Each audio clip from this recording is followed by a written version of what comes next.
I kind of forgot myself. I forgot the rules. Robyn says religion shouldn't be forced. Unless it's not her kids, then it's tears and manipulation on demand. Let's talk about the many lies of Robyn Brown, because at this point, it's not even fun anymore, it's just exhausting. Yes, we've all seen her contradict herself more times than Cody's had bad hair phases, but this one really takes the celestial cake. We want our children to choose this faith. I mean, this is what we believe is right. If our kids don't choose to live this way, it's going to be hard. In one Las Vegas era episode, Robyn tearfully declares that parents should guide their children in faith because, after all, it's what we live. She literally cries about it. You know, because not pressuring your kids to follow your religion is apparently some kind of moral failure. We're not looking for a new church. Fast forward to a later episode where her own kids want to explore church, and suddenly she's Mother Enlightenment. Oh, I just don't want to push them. I saw other parents do that and thought, wow, that's not a good thing to do. Excuse me, what in the frontal lobe is happening here? So when it's the original Brown kids, pressure them, shame them, cry about it. But when it's her kids, let's tread gently.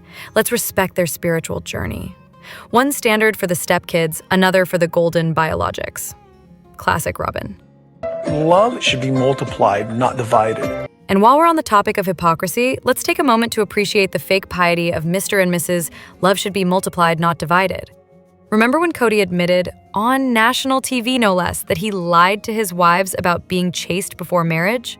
Not that the premarital sex itself is the shocker, it's the deception. He sold a lie, built a marriage on it, and then somehow blamed them. Narcissist 101. Oh, and the holier-than-thou act doesn't stop there. So I asked Robyn to actually give a lesson about chastity, about sexual purity. And, my older kids are all dating age. These two love to throw around words like purity, chastity, and religious values. But let's take a quick inventory. Luxury watches, gold jewelry, ATVs, guns, McMansions, and enough designer denim to stock a boutique in Zion. Where exactly is the humble Christian part? Because last time I checked, true Christianity wasn't about hiding behind scripture while you spend your kids' inheritance on matching dirt bikes. And they observed a kosher diet. And so he really felt like it was important. Also, let's talk theology for a second. Cody doesn't even like Easter or Christmas, but he celebrates Passover and eats a semi-kosher diet because polygamy? Newsflash, polygamy isn't a New Testament teaching, it's an Old Testament relic, which means Cody's not even practicing Christian polygamy because that doesn't exist. He's cherry-picking scripture to justify his lifestyle while simultaneously rejecting the foundation of the faith he claims to represent. We've always been one family, so the children have always been siblings to one another. And please, don't insult our intelligence by saying all the kids are treated equally. Truly was practically invisible while Saul and Ari got royal birthday processions. Never forget the infamous vegetarian birthday girl gets half a piece of chicken dinner. That wasn't an oversight, it was a metaphor. So no, this isn't about age differences. It's about favoritism. It's about hypocrisy. It's about Robyn and Cody hiding behind religion like it's a spiritual fig leaf for selfishness. And we see it. Robyn said, "My kids are your kids," until Mary asked for one. And I wonder if I can take Solomon with me. In Season 10, episode Forgiven, Mary makes a strikingly inappropriate request. She wants to take Solomon, Robyn's young son, on a trip to Utah to visit Leon. Not as part of a family trip, not with Robyn. So I am taking a trip to see Mariah. Just Mary and Solomon off to the Beehive State like it's a buddy comedy no one asked for. Never had a sleepover anywhere yet. So is that a no? Robyn and Cody immediately shut it down. Their reasoning? Solomon has been showing clear signs of separation anxiety. He gets anxious at night. He prefers to be with his mother. Robyn says he's too young to be away from her, and honestly, it's parenting 101. But Mary doesn't take the no as a boundary. She takes it as a personal attack. After they said no, the real tension isn't just about logistics or childcare. It's about the mythology the family has spent years trying to sell, that all the wives are mothers to all the children. Another mother's children or my sister wife's children. Usually people say, what do you got? Bonus children. Robyn, in particular, built her brand on this narrative, eagerly proclaiming that her children belong to the whole family. The image was one of spiritual generosity. My children are your children. My family is your family. But now that Mary attempts to cash in on that emotional credit, suddenly the bank is closed. This moment is revealing. Not just about Mary's emotional desperation, but about the actual structure of the family. Despite all the poetic talk of unity, the reality is far more compartmentalized. It'll be fun to have Solomon, but it'll be very different than if it were my own. These aren't four mothers raising children together. These are separate households, separate parenting styles, and separate emotional territories. The shared motherhood promise was never more than symbolic, and this scene is the proof. Because he doesn't want So why don't you make him go with me? At one point, Robyn says she often has to force Solomon to leave the house, and Mary responds with the astonishing suggestion, "Why don't you make him go with me?" As if dragging a toddler out the door to travel across state lines with a woman he's not especially close to is a reasonable form of quality bonding. This wasn't about Solomon's needs. It was about Mary's. The request wasn't maternal. It was territorial.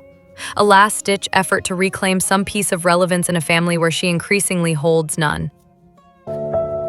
Mary's disposition made me kind of second-guess our position with Solomon. And while Robyn's refusal was appropriate, it also exposed the hollow core of the family's polygamous ideal. In the end, what's most telling isn't the denial. It's the fact that the request was ever made. She claimed her son almost got hospitalized, but still took him to dinner that night. Robyn Brown has a remarkable talent, turning minor inconveniences into full-blown medical dramas.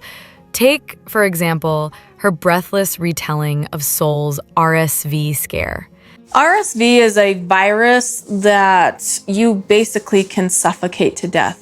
According to Robyn, it was so severe that within minutes of seeing Soul, the doctor almost put him in the hospital. Let's unpack that. Not he was hospitalized, not even they prepped a room. No, almost hospitalized within minutes, a statement so theatrically vague it might as well come with a dramatic thunderclap. Of course, the child who was allegedly on the brink of collapse was then taken out to a restaurant because dinner plans with Cody evidently trump basic isolation. Nothing says respiratory distress like a public outing with a contagious toddler. But Mary's been quarantined literally for weeks now. Yeah. Would you be comfortable with her helping us with Ari and Saul? Meanwhile, her other children, also reportedly sick, were left in the care of someone else. Because when Robyn wants to go out, the rules suddenly get flexible. 99.8. Then there's Cody, who proudly declared that 99.8 degrees Fahrenheit qualifies as a fever. Spoiler, it does not. That's barely worth a Tylenol, let alone a lockdown. In fact, many women routinely hit that temperature during ovulation. But don't let science get in the way of self-imposed martyrdom. And let's not forget the grand irony, the same couple preaching isolation protocols Like everybody's up close and personal, there's no masks, there's no distancing, this is awesome. were spotted out shopping, maskless, at the height of the COVID pandemic. Evidently, lingerie shopping ranked higher on the emergency scale than, say, protecting their immunocompromised family. 6-7 hours waiting for. As for Robyn's own COVID tale, she claimed she was put in the hospital. What actually happened? A breathing treatment in a hallway. Then she was sent home. But naturally, this too had to be framed as a near-death experience, complete with somber music and emotional voiceovers. While others were fighting for their lives, some losing that fight, Robyn and Cody turned public health into performance art. We're going to establish some rules right now because this conference call will just drive us all nuts. The faux sanctimony, the selective outrage, the ever-shifting rules, it was never about protecting anyone. It was about control, optics, and keeping the narrative centered squarely on themselves. With this trip to Sedona, meeting with Nancy, working with the family counselor. Christine saw it years ago in Sedona. Robyn loves drama. They love drama, they love talking about. And she's made a full-time career out of it. Cody didn't accidentally destroy his family. He planned it. Cody Brown doesn't make mistakes. He makes discoveries. Regret for him is just a charming little detour on the road to ever-expanding chaos. We're actually going into Mona Ricky's office in TMI Real Estate. Take Vegas, for example. Big city, big opportunity. He meets a realtor and immediately decides, hey, I want to be one too. Oh wait, it's not just about charm and hair flips? You need a license? Classes? A test? Apparently, you can't just roll up and become a top agent by osmosis. Who knew? And then the kicker, learning that multiple agents can list the same property? Oops, guess real estate isn't just about vibes. So naturally, the next move is to uproot the entire family and head to Flagstaff, because nothing says financially sound like ditching 4 side-by-side homes for prairie dog-infested dirt with no roads, no power, and no plan. At the water line. And they are willing to avoid the CC&Rs completely. The land, undeveloped. The infrastructure, non-existent. The prices, double that of Vegas. Oops. It's way too expensive, and we're trying to save money here. You know, we really want to put some money away for retirement. The kicker? We should have stayed in Vegas. I would have saved tons of money. Well, someone give this man a medal for hindsight, but he proudly calls it a win. CC&Rs completely. He even got the CC&Rs dropped, like that was some kind of victory, leaving them alone to deal with utilities and permits they didn't research beforehand. Excellent. He's called out just like, look, I'm a single working mom. And let's not forget the master stroke, marrying a soccer mom with 3 kids and a financial situation that looked more like a foreclosure notice than a dream. Thought she had a job? Nope. Thought she wanted one? Not really. So naturally, she stays home, gets a live-in nanny, and contributes, well, emotional support. Oops. Meanwhile, the Vegas house she sold, after extensive upgrades, became a private equity fund that mysteriously never touched the shared pot. We're just going to eat in here. It's easier, and then we're all at the table. But sure, let's pretend Janelle was the one mismanaging finances. Coyote Pass was never a spontaneous mistake. It was a strategic relocation dressed up as unity. Favoritism and preference on time and energy poured into the different household. In Vegas, the wives could literally see how little time Cody spent outside of Robyn's house. The illusion was slipping. So he love-bombed the others with mountain dreams and parcel maps, hoping to stretch things out for years. It's a breakdown on agreement on how we're supposed to have our family behave during COVID-19. And then COVID showed up and made it all unravel in record time. Also worth noting, this whole family's journey began with a convoy to Vegas, where 2 flat tires and a busted engine happened within the first 25 miles. Wait, we had been gone for 4 hours and made it 20 miles. Because nothing says escape plan like forgetting basic car maintenance. Honestly, at this point, oops isn't a mistake. It's a lifestyle, a brand, a strategic smokescreen for decisions that always seem to serve one person's interest while draining everyone else. These aren't missteps. They're calculated detours with a predictable destination. Robyn wins, everyone else loses, and Cody pretends he's just along for the ride. Never assume Cody Brown can't sink lower. He just proved everyone wrong, with a quilt.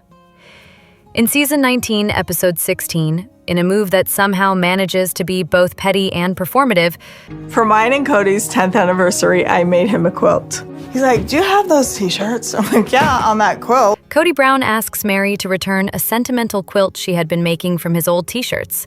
Not a completed quilt, mind you, just the shirt scraps, mid-project, as if they held some sacred power. I just wants a jersey, a t-shirt, or just some connection to my past. His reasoning? The other wives wanted to share in those memories. Let's pause there. At this point in the show, Cody has one wife, Robyn. First times where we're all together after I left, so it's going to be awkward. Christine and Janelle have long since removed themselves from the emotional wreckage, and Mary herself is halfway out the door. So the idea that there are multiple wives vying for these mementos is, frankly, laughable. This isn't about shared memory. It's about narrative control. The stated rationale is that these shirts represent family history. The actual subtext is far less noble. Cody, increasingly isolated and publicly unraveling, appears desperate to manufacture some kind of emotional leverage. Because I don't need his things. He He gets to have his things. I don't need them. The quilt becomes a prop, one last symbolic asset he can reclaim from a woman he spent years discarding. There's also the not-so-subtle dynamic of control at play. Mary had finally begun taking formal steps to separate herself spiritually and emotionally, which Cody interpreted not as a boundary, but as an affront. Requesting the quilt becomes a calculated way to remind her that even her attempts at closure can be interrupted. Her project becomes his possession. And what of the alleged recipient of these scraps? No mention of giving the completed quilt to Leon, someone who might actually hold sentimental value in those t-shirts. That option was bypassed entirely. Instead, the assumption is that Robyn, the last wife standing, would receive the final product, a gesture that conveniently reinforces her position as the sole heir to Cody's curated legacy. In truth, this isn't about fabric or memory. It's about optics. It's about reminding Mary and the audience that even after years of neglect, Cody still believes he's entitled to claim pieces of her labor, her sentimentality, and her story. If you're not going to wear it, can I just have it? Can I keep it? Had Mary responded, "That quilt? I burned it. Like you melted down my ring," it would have been fitting. But instead, the scene plays out like so much of Cody's late-stage behavior. Performative grief dressed up as nostalgia. And so now I feel like my hand is being forced. Because in the end, Cody doesn't want the quilt. He wants the narrative. Robyn calls herself the best communicator, and then ghosted the most isolated wife. In one of the more baffling twists of Sister Wives, Robyn declares that she accidentally hugged Mary during the pandemic, and then sheepishly adds, "I forgot the rules." I kind of forgot myself. I forgot the rules, and I just went in for a hug. What rules exactly? Mary had followed every precaution. She wasn't traveling. She wasn't visiting friends. She was practically the poster child for quarantine compliance. There were no breaches, no gray areas, just strict adherence to the very guidelines Robyn herself had championed. And yet, even under those pristine conditions, a simple hug triggered an on-camera confession like it was a felony. Robyn then offers a new justification for her absence from Mary's life during this time. She didn't want to upset the family. What would the family think if Mary and I hung out? She wonders aloud. Let's entertain that for a moment. If we'd been in one house, then of course that would have just been a natural thing that we would have just... Christine and Janelle, the very people Robyn claims would be scandalized, were regularly spending time together throughout the pandemic. They applied the rules with common sense, empathy, and consistency. When Christine later learns that Mary and Robyn hadn't seen each other at all, she's stunned, heartbroken even. Janelle expresses genuine concern that Mary must have felt completely abandoned. Neither of them hints at judgment.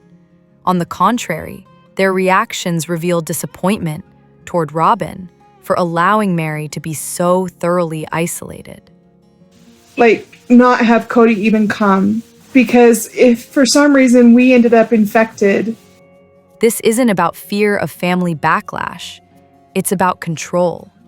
Robyn had carved out her own sealed ecosystem, complete with an invisible moat and emotional customs regulations. No visitors, no complications, no competition for Cody's attention. Because if Mary had been allowed in, even while following every rule, it would have disrupted the careful choreography Robyn had established in her household. It might have forced Cody to remember that Mary still existed, that she still belonged to the family in more than name only. And that simply wouldn't do. This is what we've decided, and this is how we're going to do this. All the while, Robyn maintains that she's the most skilled communicator in the family. It's a curious claim from someone who watched another woman be emotionally marooned for months and said nothing because she didn't want anyone to get the wrong idea. The logic is hollow, the isolation was deliberate, and the irony is suffocating. I got another one of those emails from some woman asking sort of like to get to know us for the purpose of joining the family. What if I told you Cody Brown's new wife storyline is the biggest scam TLC has ever pulled? So, another season, another trailer, and once again, Kody Brown is being dangled in front of the audience like a clearance sale cult leader with room for one more emotionally exhausted wife. The setup is classic TLC. A cryptic line about a woman wanting to join the family, a shot of Robyn glaring like she just caught him Googling Vegas wedding chapels. There were other options that got close. You didn't take those options? And a finale where Kody mumbles something about wanting to do naughty things, which given his track record could mean anything from polygamy to petty fraud. The real question is whether any of this is actually real. Is Kody genuinely on the prowl for another wife, or is this just another storyline crafted in a dimly lit edit bay to keep viewers tuning in out of morbid curiosity? Option 1, he means it. Women who are plural wives to have a marriage license. Kody may be delusional enough to believe that, despite the flaming wreckage of 4 marriages and 1 clingy codependent partnership, there's still a woman out there eager to sign up for this mess. Someone who dreams of unfinished lots, spiritual unions, and being blamed for everything that goes wrong from now until eternity. You're either in and you're complying with our standard, or I'm not coming around. It would track. His narcissism needs constant feeding, and reminding Robyn that he has options is just another way of keeping her insecure enough to stay invested. Option 2, it's smoke and mirrors. Like I was being Mormon naughty. What does Mormon naughty mean? It means I would kiss and hug, but no actual intercourse. The infamous naughty soundbite could be about anything. Maybe a half-baked special forces fantasy, or more likely another scheme to short the ex-wives on their share of Coyote Pass. That's the real love story here. 1 man, 1 patch of dirt, and a deeply personal vendetta against equitable land distribution. If TLC can cut it to look like a scandalous affair, all the better. Option 3, Kody and Robyn know exactly what they're doing. It's really awkward because the only wife I have a relationship with right now is Robyn. Their dynamic has all of the chemistry of a hostage negotiation, and if the spark isn't real, the storyline has to be. Robyn used to play the other suitors card to remind the family she had options. Now Kody's pulling the same move as if women are lining up for a chance to join the chaos. It's performative insecurity dressed up as plot development, and it reeks of desperation on both sides. At the end of the day, whether it's a delusion, a production trick, or just 2 reality stars trying to stay employed, it's working. Because the audience is talking, speculating, waiting to see how deep the dysfunction goes this time. So no, it's probably not real, but that doesn't mean it won't be entertaining. More like this, you know what to do. Subscribe.